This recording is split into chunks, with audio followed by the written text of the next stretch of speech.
bom dia, tudo bem com vocês? Então, assim, pessoal, hoje nossas aulas vão estar sendo aqui no Meet, tá bom? E o professor Luciano aqui vai estar me ajudando em relação à questão, né, do chat e tudo, né? Então, quando tiver pergunta, ele vai estar disponibilizando aqui para mim para eu ficar lendo, né, as perguntas, as dúvidas de vocês, tá bom? Hoje, pelo nosso cronograma, seria uma aula de sociologia, mas eu vou preferir pegar essa outra parte de sociologia, né? Essa semana a gente já teve aquele problema que eu tive que descer, acabei dando só 20 minutos de aula e tudo. Eu vou fazer o completão daquela aula e vou gravar para vocês no Meet, tá bom? No Meet. Então, por isso que hoje eu gostaria de estar dando uma continuidade na parte de filosofia. Tudo bem? Tranquilo? Então, vamos lá. Então, assim, pessoal, na nossa última aula de filosofia, nós paramos onde? Nós paramos na parte do barroco, tá? Lembra, pessoal, que a gente está analisando o quê? Todos esses contextos, né? Contextos históricos, contextos sociais, e aqui, obviamente, a gente está destacando também essa parte artística, que vai ser muito importante, tá bom? Até para a gente conseguir melhor entender os principais pensadores, os principais pensamentos que a gente vai ter, né, em especial ali no século XVII, a sua influência também ali para o século XVIII, beleza? Então, a gente falou do barroco, né, esse movimento artístico, esse movimento literário, a gente foi tentando, de certa forma, até mesmo compreender a grande ligação, a grande relação que a gente teve, né, do barroco em relação aos movimentos religiosos que a gente estava tendo também, né, a reforma protestante e em especial, também, a reforma católica, beleza? Muito bom.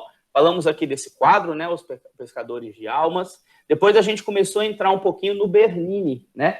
O Bernini, que para a segunda etapa é muito importante, né? Sempre tem obras do Pais do Bernini, né? Então, dentro da escultura, né, desses grandes escultores barrocos, né, o Bernini sempre é muito destacado, tá? Então, a gente analisou aqui um pouquinho, né? Aqui o Êxtase de Santa Teresa, que já foi obra do Pais, tá bom?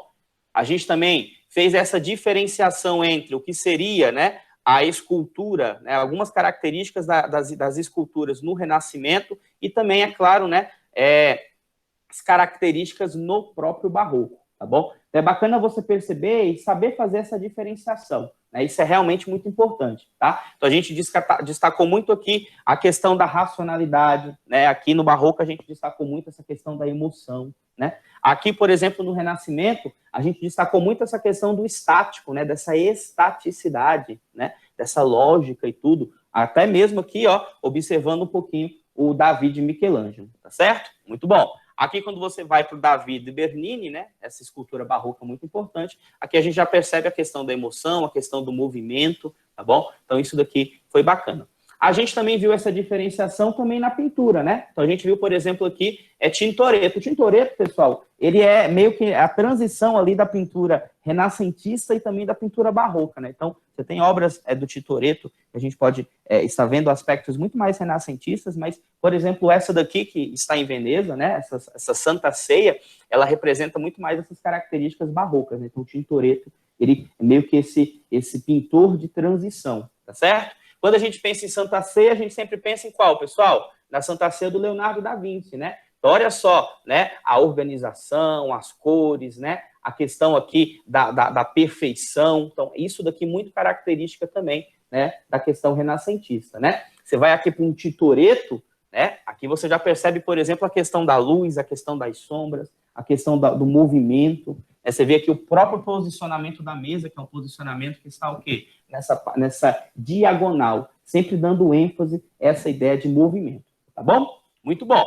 Fizemos isso na aula passada, paramos aqui e falamos dessa obra do Pais, que é uma obra que vocês já viram, tá? Tenho certeza que muitos também já comentaram, né? Mas aqui eu tentei trazer para você esse aspecto, ou essa visão, tanto filosófica, mas também essa visão sociológica, né? Então é bacana você olhar para a obra e você tentar compreender o máximo de conexões que essa obra, por exemplo, ela pode estar fazendo, né? Então, olho para essa obra aqui, você pode ver o contexto artístico, né, as próprias características da escultura barroca, sim, né? Eu posso ter também, pessoal, a questão histórica, sim, a questão filosófica, quando a gente pensa que aqui, né, é a representação de um mito, aquela visão cosmogônica, né, de tentar explicar as coisas, né? Então, a gente olha para essa escultura e a gente vê, por exemplo, né, a explicação das estações do ano. Aqui a gente pode ver essa questão social muito interessante, quando que você percebe, por exemplo, né, a dor, o sofrimento que a gente tem dentro da Prozepina, e aqui você tem, né, a figura do Plutão, né, forçando a Prozepina a fazer alguma coisa que ela não quer, né? Então, aqui você pode ter essa discussão social muito interessante, inclusive casando com outras tantas obras do Paz da segunda etapa que nós também temos, tá bom? Então, nós paramos aqui na aula passada, beleza? Aqui, apenas para a gente poder estar fechando, né, esse destaque que eu estou dando ao barroco dentro desse período que nós estamos estudando, tá bom? Até para depois a gente perceber também essas influências. Aqui eu trouxe duas obras, né? Então aqui nós temos o Baco, de Caravaggio, beleza? E aqui nós temos as Vanitas, de Antônio de Pereda, beleza? Esse daqui pintado em 1634, tá? Por que eu trouxe esses dois quadros aqui? Exatamente para tentar destacar muito até uma coisa que eu já falei, né? Como o barroco ele vai ter uma forte influência desse teocentrismo, como esse barroco ele vai ter uma forte influência desses movimentos religiosos que nós estávamos tendo dentro desse período, né? Uma das preocupações que a gente vai perceber, em especial na pintura barroca, é essa relação do corpo e da alma. Então você olha, por exemplo, para essas duas obras, aqui eu escolhi Baco, que dentro da mitologia, né, grega, Dionísio, dentro da mitologia romana, Baco, né, o deus dos bacanais, né, das orgias, né? Então aqui você vê, por exemplo, a questão do prazer, muito destacado aqui. Então, aquela ideia muito da questão do corpo, né? Então, inclusive aqui a gente até lembra, né, o famoso carpe diem, né? Aproveite o dia, aproveite o momento. Mas perceba que, né, versus esse carpe diem, o que eu estou destacando aqui? Esse memento mori, tá? Que traduzindo seria, lembra-te que vais morrer. E aí, quando eu olho, por exemplo, para essas vanitas aqui, tá? Aqui a gente lembra, por exemplo, dessas caveiras, que em muitas obras barrocas você vai ter essa caveira sendo representada, essa caveira que vai representar muito essa ideia de que um dia você vai morrer, tá? Aqui você vê, por exemplo, um ouro, que vai representar os prazeres. Você vê muitas coisas. Mas aqui, em destaque, né? Lembra que no barroco você tem muito essa contraposição de luzes. Partes mais escuras, partes mais claras, até para ajudar nessa questão da dramatização do próprio quadro em especial. Dando destaque àquilo que, de certa maneira, seria o que você deveria prestar atenção e interpretar daquela obra, tá? Então, a ideia aqui dos prazeres, mas do outro lado, também a questão da morte, tá? E aí, quando a gente pensa nessa questão da morte, em especial, é a ideia de que a gente também precisa cuidar da nossa alma, né? E esse cuidar da nossa alma, isso daqui já vai estar fazendo uma forte influência, vai ter uma forte influência de todo esse contexto religioso que a gente estava tendo, tá? Em algumas obras barrocas, além aqui do ouro, né? Essas coisas que vão representar muito essa questão dos prazeres em si, em muitas obras também a gente vai ter, por exemplo, a questão da concha, que vai fazer uma referência, uma alusão ao órgão sexual feminino, a questão de flautas, que vão fazer referência, por exemplo, ao falo, né, o órgão sexual masculino, mas tudo muito voltado a essa questão dos prazeres, tá certo? Beleza? Então aqui você tem essa relação, corpo e alma, e aqui você tem, obviamente, essa influência que o barroco também vai estar trazendo. Beleza? Muito bom. Tá tudo bem? Tá tranquilo? Então, de certa maneira, lembrando que dentro desse contexto histórico que nós estamos trazendo, né, a gente já destacou a impressão, né, a impressão de Gutenberg, a gente já destacou as reformas protestantes, tá? Então, em especial destacando as suas causas, né, a questão política, a questão econômica, a questão religiosa, de fato, né, destacando ali a reforma luterana, a calvinista e também a reforma anglicana, que foi a que a gente falou na nossa última aula, tá bom? E agora é muito bacana também a gente perceber, né, dentro do aspecto literário, dentro do aspecto artístico, a questão do barroco, tá bom? Excelente. Qualquer coisa, se tiver dúvida, por favor, mande aí para a gente poder responder vocês, tá bom? Então, beleza, né? Passamos aí pelo barroco, a gente vai voltar para onde? A gente vai voltar para a ilha, tá? Que ilha é essa, pessoal? Lá na Inglaterra, né? Então, vamos voltar para a ilha. Não sei se vocês lembram, né? Na aula passada a gente estava falando, né, depois, antes da gente falar de toda essa questão do barroco, a gente estava falando da contra-reforma e tudo, mas na aula passada também a gente falou da reforma anglicana, né? E o que de certa forma vai motivar a reforma religiosa na Inglaterra, beleza? Muito bom. Destacamos aqui, né, as famosas 6 esposas de Henrique VIII, né? Eu até falei para vocês o macete, né? Divorciou, decapitou, morreu. divorciou, decapitou, morreu, tá bom? Mas dessas 6 esposas, com 3, que foram as 3 primeiras, ele teve filhos, tá? Então, aqui com a Catarina de Aragão, ele teve a Maria, com a Ana Bolena, ele teve a Elizabeth, tá certo? E com a Jane Seymour, ele vai ter, né, o Eduardo, beleza? Então, esses vão ser os 3 filhos que o Henrique VIII vai ter com as 3 primeiras esposas, tá bom? Depois que o Henrique VIII ele morre, pessoal, o que vai acontecer? Vamos lá, né? Quem vai assumir o trono, adivinha? O seu filho, né? Que vai ser exatamente quem? O Eduardo, que vai reinar como o Eduardo VI, tá? Tá vendo aqui que ele tá bem jovem, né? Você olha para essa imagem aqui, diga-se de passagem, até parece que é o Henrique VIII bem novo. Até a questão das vestimentas, né? Do posicionamento em especial.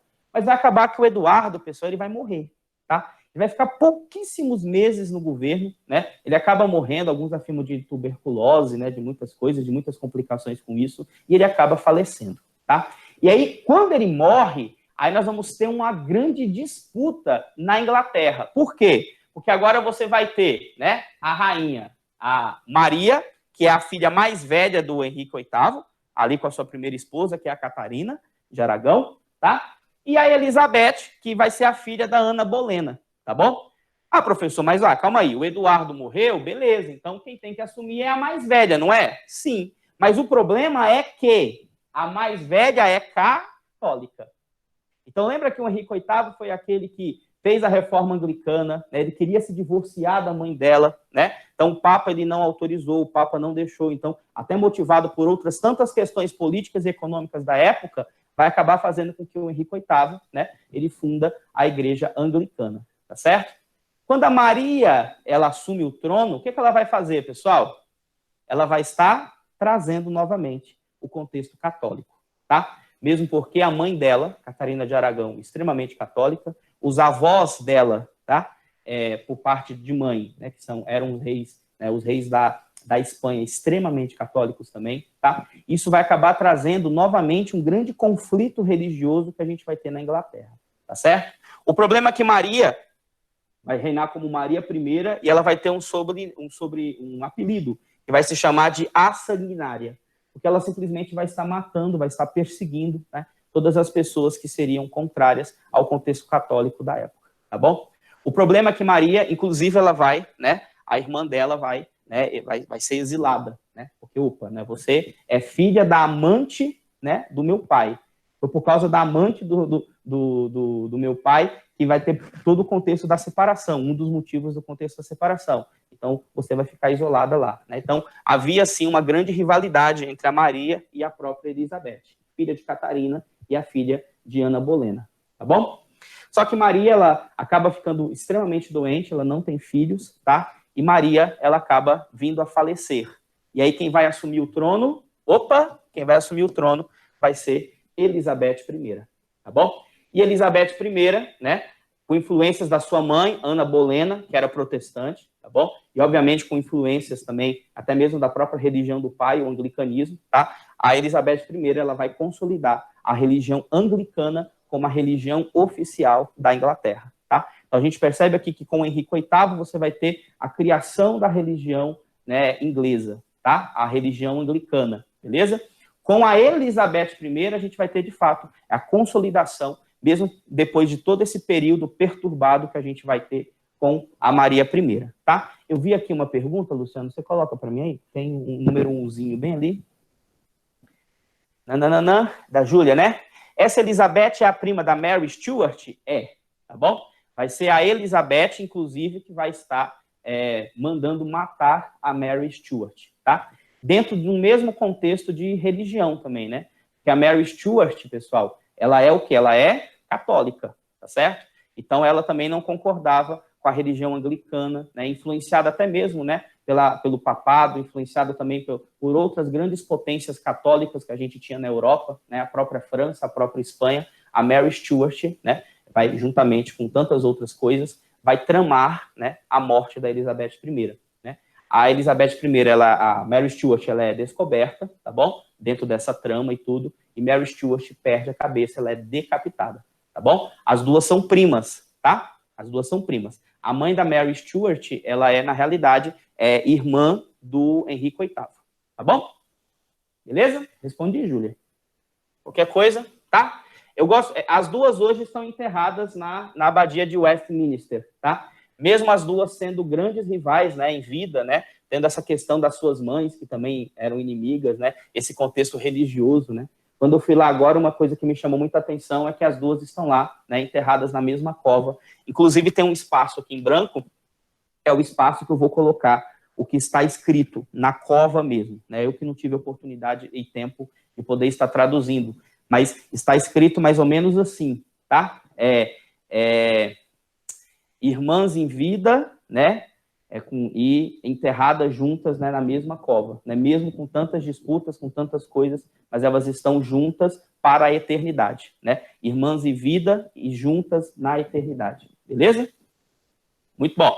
Legal, tá? Maria I, a sanguinária, e a Elizabeth I vai ser o quê? A virgem, por quê? A Elizabeth I, ela não vai ter filhos, tá certo? E aí nós temos um grande problema, por quê? Depois que a Elizabeth I morre, tá? Quem é que vai suceder, né, o trono? Vai ser exatamente o filho da Mary Stuart, né? O primo dela, que vai ser exatamente o Jaime I, tá bom? Só que aqui o Jaime I, pessoal, né? Ele também vai ter ali uma influência católica e tudo, mas o Jaime I ele já vai, né? Mesmo porque a mãe dele morreu também por conta disso, o Jaime I aqui já vai ser anglicano, tá bom? Primeiro ele vai governar por um período, tá bom? Depois, quando o Jaime I morre, né? Aqui é James Stuart, tá? Filho de Mary Stuart. Quem vai assumir vai ser Carlos I, tá? Uma característica desses dois reis aqui, pessoal, tanto o Jaime I quanto o Carlos I, são reis extremamente absolutistas, tá bom? Então aqui você vai ter o grande marco do absolutismo inglês, né? Todas as vezes que a gente fala de absolutismo, a gente lembra muito da França, né? O famoso Luís XIV, o Rei Sol, tá bom? Mas na Inglaterra, em especial, o auge desse absolutismo, né, monárquico, com essa centralização de poder, vai ser exatamente, em especial, né, com Jaime I e depois com o seu filho Carlos I, tá bom?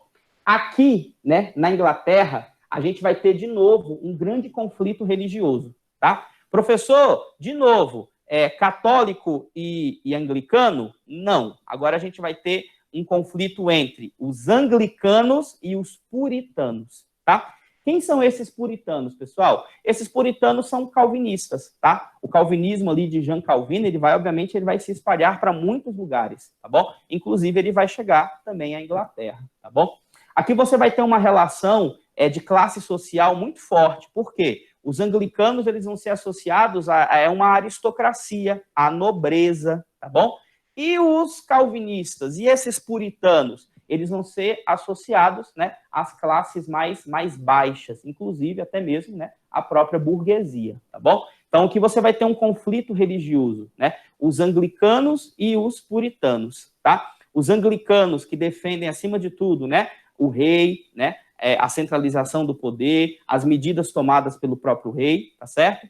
E os puritanos, que obviamente vão querer políticas mais sociais, né, políticas voltadas para uma pequena burguesia, para os próprios camponeses, tá bom? Então, esse conflito religioso entre anglicanos e puritanos, né, vai acabar levando, por exemplo, o fechamento do parlamento, né? Então, Carlos I, dentro dessa característica absolutista, ele fecha o parlamento, tá? É bacana a gente perceber que o parlamento inglês, até hoje, ele é um parlamento que ele é dividido em duas câmaras, né? Você tem a Câmara dos Lordes, né, também chamada de Câmara Alta, e você tem a Câmara dos Comuns, que era chamada de Câmaras Baixas, tá? Nessa época, é como se nesse parlamento, nessa Câmara em especial, você tivesse os anglicanos representados ali, né, a nobreza, né, essa Câmara Alta, e você vai ter ali, por exemplo, os puritanos, liderados por um homem chamado Oliver Cromwell, tá? Ele vai ser o grande líder desse povo, dessa pequena burguesia, né? Esse líder puritano que você vai ter dentro dessa guerra civil que a gente vai ter na Inglaterra, tá bom? Essa guerra civil, tá? Se chama a Revolução Puritana, que vai acontecer de 1642 a 1649, tá? Ao final desse processo de revolução, os puritanos, eles vão ganhar, tá? Os puritanos, eles não vão aceitar mais, né, a questão da centralização do poder, o absolutismo centrado nas mãos de um rei anglicano, tá? Carlos I, então, ele é decapitado, tá? Ele perde a cabeça e é o que marca o fim da Revolução Puritana, tá? Então, quando a gente fala de Revolução Inglesa, o que eu estou tentando destacar aqui para você, pessoal? A Revolução Inglesa, tá? Ela é uma revolução burguesa, extremamente importante. Lembrando que aqui você vai ter essa burguesia, né? Desde ali daquela transição da Idade Média para a Idade Moderna, essa burguesia que está dentro dessa ascensão econômica, né? Aí você tem, por exemplo, o calvinismo, né? Que valoriza o trabalho, valoriza o lucro. Então, é uma burguesia que também agora está querendo ascender. E essa burguesia, para ela ascender, ela começa a se esbarrar nesse poder centralizador que está nas mãos dos reis, tá? Então, aqui é importante você perceber, aqui já no século XVII, essa movimentação de uma burguesia que quer ascender economicamente, uma burguesia que quer ascender politicamente, uma burguesia que quer o quê? Status social. Mas aí, a burguesia, para conseguir tudo isso, ela vai precisar acabar com os privilégios, o poder centralizador do rei, que vai controlar tanto a política quanto a economia, e, obviamente, também vai ter que esbarrar nas várias políticas de privilégios que se tinha, por exemplo, com a classe nobre, tá bom? Com a aristocracia, tá bom? Então, quando a gente destaca revoluções burguesas, às vezes a gente destaca só a francesa, né? Que vai ser no século XVIII, né? Mas é importante você perceber que já aqui no século XVII, a gente já está começando a dar alusão ao que vai ser a Revolução Francesa no século XVIII. Tá? Aqui é importante você entender que essa Revolução Burguesa ela vai transformar a forma de pensar a política de uma forma incrível. Tá? Essa Revolução Inglesa aqui, ela vai influenciar a corrente do Iluminismo, que vai ser fundamental no século XVIII para o desencadear da Revolução Francesa. Tá certo? Tem gente que não gosta, tem muita gente que não gosta disso aqui, porque parece uma briguinha de família, mas é bacana você entender essas relações, né? Aqui, obviamente, a gente não vai ficar em tantos detalhes assim, mas para você entender o que estava acontecendo para chegar, principalmente quando a gente for falar de contratualismo, que é um dos pensamentos, é uma das formas de você entender a política mais interessantes na modernidade, tá bom? Depois que nós temos, né? Depois que nós temos a decapitação de Carlos I, tá? A sua família foge, tá? Muito bem. E aí vai começar um período republicano na Inglaterra, tá bom? E quem vai ser esse líder republicano? Vai ser exatamente o Oliver Cromwell, tá bom? Ele que era o líder, né, desses puritanos que a gente tinha ali antes da morte de Carlos I, tá bom? Só que esse período de república na Inglaterra vai ser muito curta. Por quê? Porque o Oliver Cromwell ele vai transformar essa república numa ditadura, tá? Então, esse período vai ser um período que a gente vai chamar de a ditadura de Cromwell. Inclusive, né, ele também vai estar fechando o próprio parlamento, tá certo? Então, vai iniciar ali um período ditatorial, tá bom? Dentro desse período, né, Oliver Cromwell, em muitos aspectos, foi odiado, é claro, né, pelo fato também mas caramba, ele subiu no poder, né, com essa bandeira de que queria acabar com a política centralizadora, né? Uma das grandes coisas que vai estar ocasionando, por exemplo, a Revolução Puritana foi o fato do Carlos I ter, por exemplo, fechado o Congresso, né, o parlamento.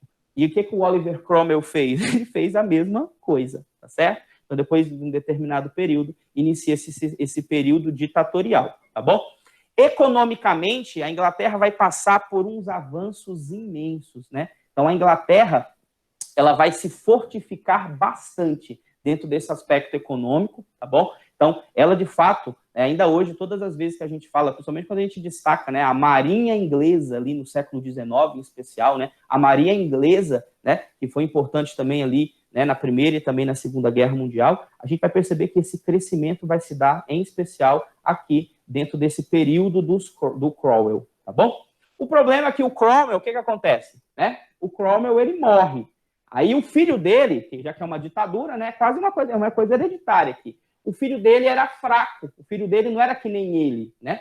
Mesmo as pessoas que não gostavam do que estava acontecendo na Inglaterra, mas pela figura do Oliver Cromwell ser uma figura de autoridade, uma figura forte, e, de certa forma, estávamos tendo ali também um grande avanço econômico na Inglaterra, tá? Mas, mesmo assim, esse período ditatorial foi respeitado, tá bom? Mas depois que ele morre, pessoal, o filho dele não tem a mesma força, né? E aí é quando, por exemplo, as pessoas que já falam assim, não, tudo bem, olha, o Oliver Cromwell pelo menos ainda sabiam governar, né? Agora, o nome dele era até Richard Cromwell, né? O filho dele, tá?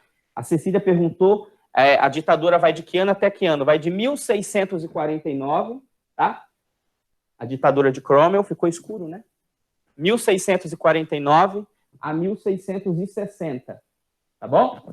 A ditadura de Oliver Cromwell.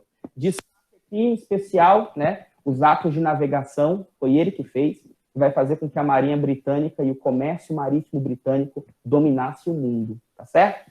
Mas depois que ele morre, o filho não tinha o mesmo poder, né? E aí, caramba, hein? A gente não pode mais aceitar essa ideia do parlamento estando fechado. E aí, o que eles vão fazer? Eles vão voltar à monarquia, tá? Carlos II, ele era filho de Carlos I, tá bom? Filho de Carlos I. Carlos II foi educado, por exemplo, passou um grande exílio ali na França, tá? Então, Carlos II, ele vai estar voltando, né, para a Inglaterra, né? Obviamente ali com muitos acordos e tudo, tá certo? Mas ele vai estar voltando e vai assumir o trono, tá? Você sabe qual é o grande problema? O grande problema é que Carlos II, ele é católico, tá? Porque Carlos II, ele foi, né, ele era muito pequeno quando o pai dele, por exemplo, morreu, tá? Ele foi educado na França, em especial, e teve uma educação extremamente católica, né? Então, quando ele vai governar, quando ele volta para a Inglaterra para governar, obviamente ele vai voltar dentro desse contexto, né, cultural, religioso, católico. Nós já tínhamos problema entre puritanos e anglicanos. Depois da Revolução Puritana, legal, né? Nós temos aí mais os puritanos em especial. E agora você vai ter aqui, novamente, uma outra religião voltando para a Inglaterra, tá? E isso vai ser um grande problema. Um grande problema. Por quê? Porque, obviamente, as pessoas não queriam ter essa dependência com o papado, né? Como a Igreja Católica tanto colocava. O puritanismo em especial, né?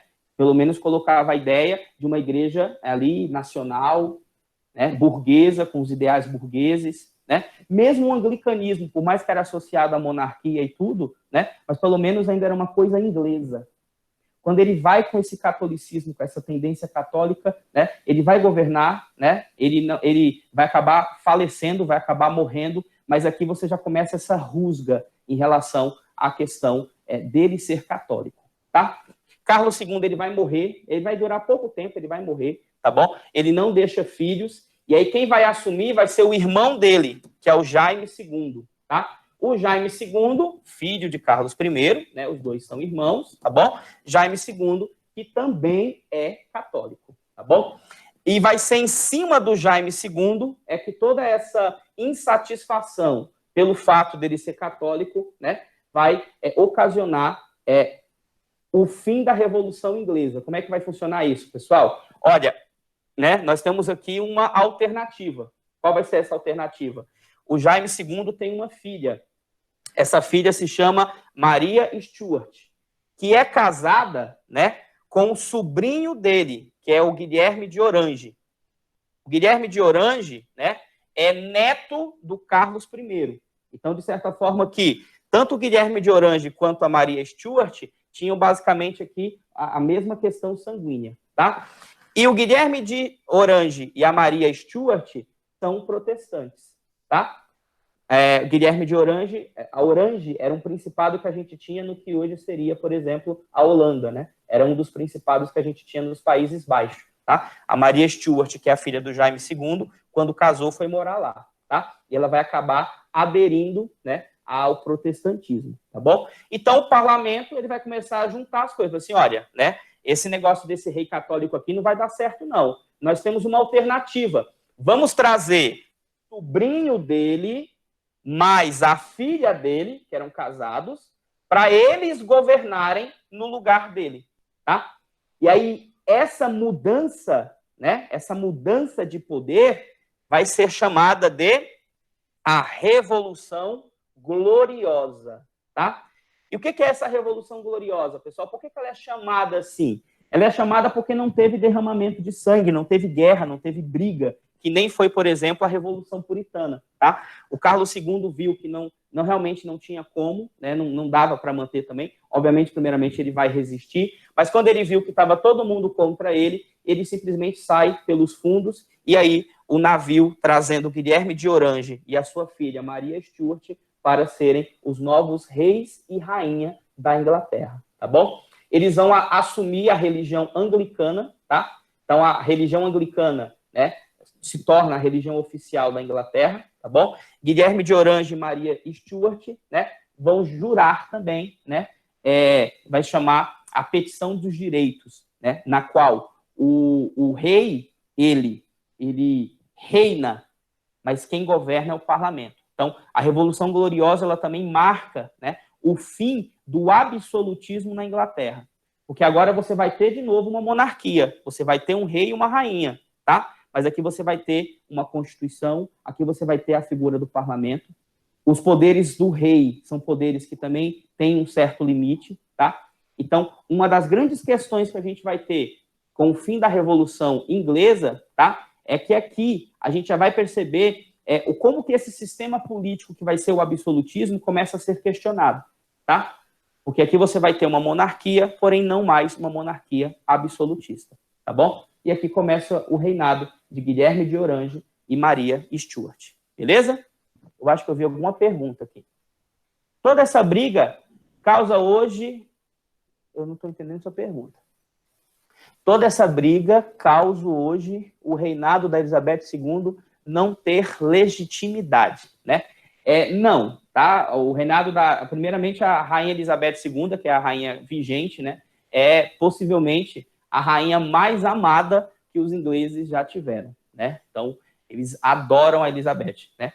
Eles estão torcendo até que o príncipe Charles morra, mas a Elizabeth não, né? Então, eles têm um carinho pela rainha gigantesco, né? A religião anglicana é uma religião extremamente consolidada na Inglaterra, extremamente forte, tá bom? Ali, obviamente, você tem, né, outras tantas denominações religiosas, né? Você tem católicos, você tem também outras denominações ainda de puritanos, anabatistas, etc. Mas a religião anglicana é, de fato, a religião mais forte que a gente tem na Inglaterra, tá bom? E, obviamente, né, a chefe dessa religião é a própria rainha, tá bom? Então, é uma das várias funções que ela tem, né? Ela vai ser a chefe das Forças Armadas, ela é a chefe também de governo, ela que abre, né? E ela que encerra também as sessões do parlamento, beleza? O Palácio de Westminster, que é onde, né, o parlamento britânico, né, tem uma torre que é exatamente, né, a Torre Elizabeth II, que nós conhecemos como Big Ben, tá? Big Ben é só o nome do sino, bom? O nome da torre é Elizabeth II. Beleza, pessoal? Temos aí outra questão? Sim, mas o herdeiro legítimo do trono é o Duque Franz, pretendente jacobita ao trono britânico. Todas as questões católicas depois do que Carlos II saiu, saíram do período de legitimidade. Então, eles não têm legitimidade nenhuma, tá? Então, alguns ainda têm um contexto católico muito forte, em especial. Existem algumas famílias nobres, aristocratas ainda, que inclusive até fazem parte do parlamento, que são católicos, né? Porém, essa legitimidade ela não existe mais, tá bom? Isso, na época, talvez poderia até ser uma questão, né? Por que vai trazer, por exemplo, uma pessoa de fora, sendo que tem alguém aqui de dentro? Mas vale lembrar que a grande questão que a gente tem aqui, em especial na Revolução Gloriosa, era também a pegada que os dois eram católicos, tá bom? E essa cisma da Inglaterra com o catolicismo se dá desde a reforma anglicana do Henrique VIII. Então, os católicos aqui eles vão perder total legitimidade em relação à questão inglesa, tá bom? E isso nós temos até hoje, beleza? Vale lembrar que muitas igrejas, que eram, por exemplo, igrejas, catedrais, basílicas católicas, foram transformadas em igrejas católicas, ou igrejas anglicanas, perdão, né? Demorou-se muito para que pudesse abrir-se novamente igrejas católicas na Inglaterra, tanto é que existem poucas, tá? Tudo bem? Alguém perguntou alguma coisa? Professor, pode explicar um pouco mais devagar? Posso, desculpa, tá? Desculpa. Eu gosto muito disso aqui, gente. Eu acho tão legal esse caso de família, sabe? Tudo bem? Mas lembrando, né? Isso daqui é muito mais só para você entender um contexto. Mas agora eu vou voltar ao devagar, tá bom? Legal. Na ilha estava acontecendo isso, né? Ó, Então, na ilha, tudo começa com o quê? Né? O Eduardo, que era o herdeiro do Henrique VIII, acaba morrendo, né? As irmãs vão brigar, né? A católica morre, a Elizabeth I vai voltar, né? Vai voltar à religião anglicana, só que ela não deixa herdeiros, né? E depois que ela não deixa herdeiros, a gente volta novamente a toda essa questão de sucessão que vai acontecer, tá bom? A gente vai ter aqui, né? Inclusive, até influenciado também pela a reforma calvinista que a gente vai ter na parte continental. Isso tudo, pessoal, esse conflito religioso estava acontecendo na ilha, tá? Você acha que o que a Revolução Inglesa tem a ver com a epistemologia moderna, que é o principal, segundo você? Aqui nós estamos falando do pensamento moderno. O pensamento moderno ele vai ter 3 vertentes muito bacanas: a epistemologia, a política e a ética, tá? Do ponto de vista político, a Revolução Inglesa é extremamente fundamental. Do ponto de vista epistemológico, já que é o que você está me relacionando aqui, tá? Depois que você vai ter todo esse contexto de Revolução Inglesa, né, no qual a gente vai ter a limitação do poder do rei, né, aqui a gente vai começar a entender o que é o liberalismo, tá? E um pai do liberalismo se chama John Locke. E John Locke, nada mais nada menos, é o principal representante do empirismo. Tudo bem? Então, quando a gente pensa em empirismo, a gente está pensando em experiência, correto? Eu falei para vocês na nossa primeira aula que o empirismo é a prática, tudo bem? Trazendo isso para esse contexto epistemológico. Agora, realmente, eu gostaria que você pensasse o liberalismo como uma prática também. Uma prática o quê? Liberal. Uma prática econômica, tá bom? Então, você tem, na figura do John Locke, tá? Inclusive, destaco para você que John Locke estava junto do navio que levou Guilherme Orange na Revolução Gloriosa, tá? Inclusive, o próprio John Locke foi um dos ministros e conselheiros muito importantes durante esse período aqui. Então, aqui você vai perceber, e eu destaquei para vocês, que a filosofia inglesa, ela sempre foi uma filosofia muito prática. Isso a gente tem desde a Idade Média. Roger Bacon, Guilherme de Ockham. E aqui você percebe onde que, primeiramente, a gente vai ter a experimentação de um sistema político diferente do absolutismo, que era o sistema que a gente tinha desde a transição da Idade Média para a Idade Moderna. Onde é que a gente vai ter isso? Na Inglaterra. E eu chamei para vocês, na nossa primeira aula, o empirismo de filosofia o quê? Insular. E por que é uma filosofia insular? Porque se dá na ilha. E que ilha é essa? A da Grã-Bretanha. Respondi? Ótimo. Muito bem. E no continente? Se na Inglaterra estava acontecendo toda essa relação, né? Lembra lá que quando a gente estava falando da epistemologia, a gente falou de um pensamento insular e um pensamento continental. O insular a gente falou da experiência, tá? Muito bom. O continental a gente falou que ele vai ser extremamente mais forte dentro desse contexto racionalista, tá bom? Muito bom. Só que aqui a gente está tendo como grande plano de fundo essa questão religiosa, tá? E antes que alguém me pergunte, o que é que isso tem a ver ainda com a epistemologia? Que, mesmo filósofos racionalistas, eles ainda vão ser filósofos que vão falar, por exemplo, da questão de Deus. René Descartes, que é um dos grandes filósofos racionalistas, ele vai ter um capítulo inteiro ali de um livro dele, que é o mais famoso, que é o Discurso do Método, só para falar de Deus. E por que ele vai fazer isso? Por causa de toda essa relação política e econômica que estava acontecendo, por exemplo, né, e era contemporâneo a toda a vivência dele. Tá? Então você vai perceber que todos esses conflitos religiosos que vêm desde a Reforma Protestante, a Contra-Reforma Católica, os conflitos religiosos na Inglaterra e a Guerra dos 30 Anos no continente, e a Guerra dos 30 Anos tem muitos motivos, mas um desses motivos é a questão religiosa. Vai influenciar outros pensadores. Beleza? Falei do John Locke, né? John Locke acreditava em Deus? Também acreditava em Deus. Tá? René Descartes acreditava em Deus? Também acreditava em Deus. Baruch Spinoza acreditava em Deus? Também acreditava em Deus. E tinham formas de entender Deus. Cada um influenciado por uma dessas relações regionais que estava acontecendo na época. Né? Na Inglaterra e no continente. Né? Na ilha e no continente. Tá bom? Muito bom. A Guerra dos 30 Anos tem esse nome, né? Porque vai acontecer de 1618 a 1648, né? Então, é um conflito de 30 anos, e é um conflito religioso, tá certo? Obviamente, nós temos interesses aqui políticos e econômicos, temos também, tá? Mas uma das grandes questões que a gente vai ter para o início desse conflito vai ser exatamente, né, o contexto religioso. Então, a Guerra dos 30 Anos, em especial, vai ser um conflito entre o quê, pessoal? Países protestantes versus países católicos, tá bom? O que eu gostaria que vocês percebessem aqui, ó? Tá vendo que no meu mapa está colorida essa parte, não é? Queria que vocês percebessem que a Inglaterra, ela tá o quê, ó? Ela não vai fazer parte dessa Guerra dos 30 Anos. E por que ela não vai fazer parte dessa Guerra dos 30 Anos? Porque vale lembrar que nesse período aqui, ó, né, de 1618 a 1648, né, aqui a gente tinha na Inglaterra uma outra questão religiosa, que era exatamente os anglicanos versus o quem? Versus os puritanos, tá? Então, a Inglaterra ela já estava dentro do seu conflito religioso, que é o que vai dar, por exemplo, né, origem e guinada dentro desse contexto da Revolução Inglesa, tá bom? Aqui, né, já vou dizer para você, resumidamente, que vai ser uma guerra entre países protestantes e países católicos, tá bom? Uma das principais questões que a gente tem aqui é a questão de que o povo não teria a liberdade de poder estar escolhendo a religião que ele queria ter. Então, na realidade, a religião do povo, né, a sua religião, deveria ser de acordo com a religião do seu governante.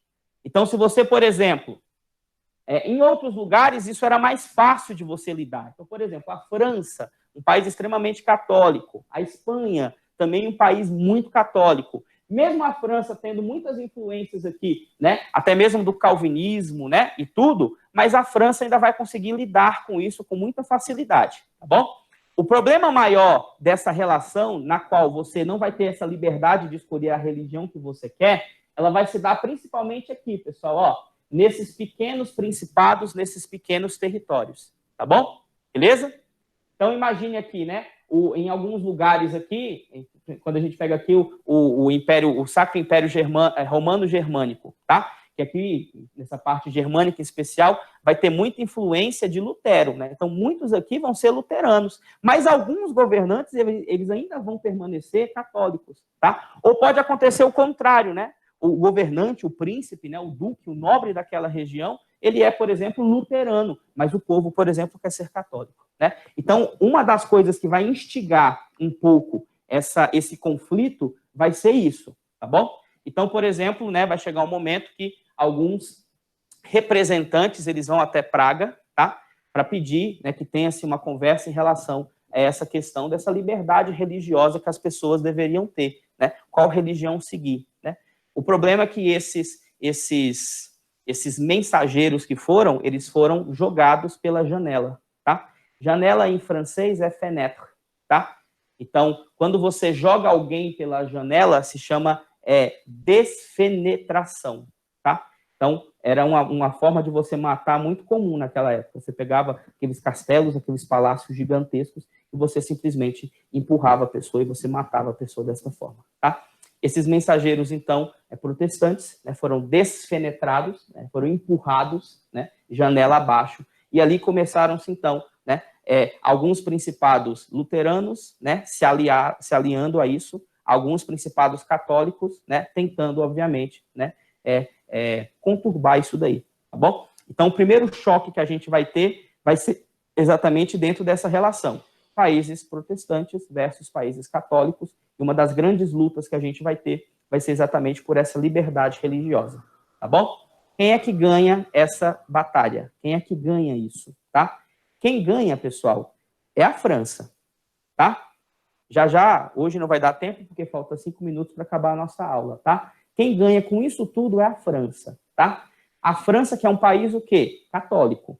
Mas ela vai lutar pelos protestantes, tá? Ué, professor, mas não era essa rivalidade toda entre a questão países protestantes e países católicos e tudo? Sim, mas aí a França, quando ela entra na guerra, ela entra pelo lado protestante. E aí a gente vai entender isso na nossa próxima aula, no nosso próximo encontro, tá bom? Cecília, eu sei que às vezes parece complicado de você conseguir fazer todas essas relações, entende? Mas é aquela ideia, né? Eu ainda não cheguei na epistemologia. tá? Então, assim, eu lembro que na nossa primeira aula, olha só, na nossa primeira aula a gente falou que uma das coisas que a gente vai destacar vai ser a epistemologia. E a gente falou sobre a diferença entre racionalismo e a diferença entre empirismo, tá? Então, nós começamos a fazer isso. Depois a gente já entrou nessa diferenciação entre o pensamento insular e o pensamento continental. Agora, o que a gente está fazendo, gente? A gente está tentando entender o que estava acontecendo na ilha e o que estava acontecendo no continente, tá? E estamos tentando destacar essas questões históricas, tá? A prensa de Gutenberg, as reformas protestantes, tá? A contra-reforma, né? A influência do barroco, e aqui que tem muito a ver com esse contexto religioso, e é muito importante para nós, por causa da obra do Pais que a gente tem, que é exatamente o Rapto de Proserpina, tá bom?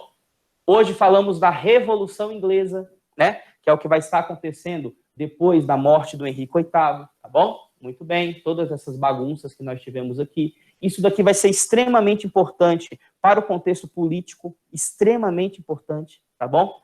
E vamos falar agora da Guerra dos 30 Anos, tá? Depois disso tudo, né, e principalmente a Cecília que já perguntou sobre isso, né, a gente vai ter, por exemplo, vou falar do Cardel Richelieu, vou falar do Hugo Grotius, e olha só onde é que eu caio, Cecília. Eu caio no racionalismo, entende? E aí, depois que eu caí nesse racionalismo, opa, aí eu vou para o René Descartes, tá? Então, a gente está tentando entender até chegar nesse momento aqui, tá? Então, o mais importante agora é que vocês tenham, primeiramente, né, vão anotando, vão tentando prestar atenção dentro desses fatos. Em muitos momentos, quando eu estiver explicando outros pensadores, né, outros tantos pensadores aqui, eu vou estar voltando, ó, aqui é o aspecto mais filosófico mesmo. Eu vou estar voltando nesses fatos históricos. Entende? Então, o mais importante agora para nós é isso, tá? Então, guarda essa informação, né? Nós temos aí uma última pergunta. Júlia, esses slides já foram postados? Júlia, eu ainda não postei eles, mas eu vou postar, prometo, tá bom? Thales, você vai postar essa aula gravada? Essas aulas que nós estamos fazendo pelo Meet agora, o Setup só está fazendo uma edição, não é isso, Luciano? E aí, depois que eles editarem, a gente vai postar, tá bom? Então, todas essas aulas que vocês estão tendo no Meet, aqui na escola, que não são os professores que estão fazendo em casa, por exemplo, né, que esses a gente consegue postar, o Setup vai fazer essa organização e depois a gente vai estar postando para vocês, tá bom? A última pergunta para eu responder, Isabela Cardoso, a Revolução da Imprensa aconteceu na ilha ou no continente? O Gutenberg ele era germânico, então aconteceu na parte continental, tá bom? Tudo bem? Então é isso, no mais, pessoal, um grande beijo, tá certo? Um ânimo, até a próxima, se Deus quiser. Tchau, tchau!